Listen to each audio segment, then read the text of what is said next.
500 लोगों के ऊपर सर्वे करना और 50,000 लोगों के बारे में बता देना, ये कैसे पॉसिबल है, आइए समझते हैं। तो आप सभी ने सोचा होगा कि हम पूरी पॉपुलेशन के ऊपर स्टडी क्यों नहीं करते हैं। इसका मेन रीजन है कि हमारे पास टाइम लिमिटेड होता है और कॉस्ट भी लिमिटेड होती है, और इन सभी को बाहर जाके कलेक्ट करने में इंडिविजुअल पर्सन से तो बहुत ज्यादा ही टाइम कंज्यूमिंग होता है। तो इसमें हमारा टाइम भी काफी ज्यादा लगता है। तो इसलिए हम अब पूरी पॉपुलेशन में से एक छोटा सा सैंपल लेते हैं और उस सैंपल के ऊपर हम स्टडी करते हैं और सर्वे करते हैं, और उस सैंपल में से जो हमारे पास कंक्लूजन निकल के आता है उसी को हम स्टैटिस्टिकल इन्फ्रेंस कहते हैं।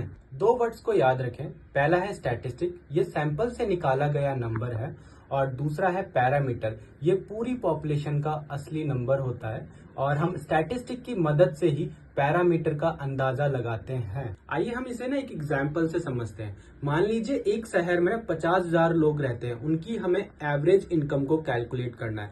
तो हम सिर्फ उसमें से 500 लोगों की एवरेज इनकम को कैलकुलेट करते हैं। तो जो हमने 500 लोगों की एवरेज इनकम को कैलकुलेट किया है उसे कहते हैं स्टैटिस्टिक, और जो वो पूरे 50,000 लोग हैं जिनकी एवरेज इनकम हमें कैलकुलेट करनी है उन्हें कहते हैं हम पैरामीटर्स। तो इसीलिए हम सैंपल से पॉपुलेशन का अंदाजा लगाते हैं। बस इतना ही है स्टैटिस्टिकल इन्फ्रेंस। इकोनॉमिक्स के ऐसे ही कॉन्सेप्ट को समझने के लिए फॉलो करते रहें।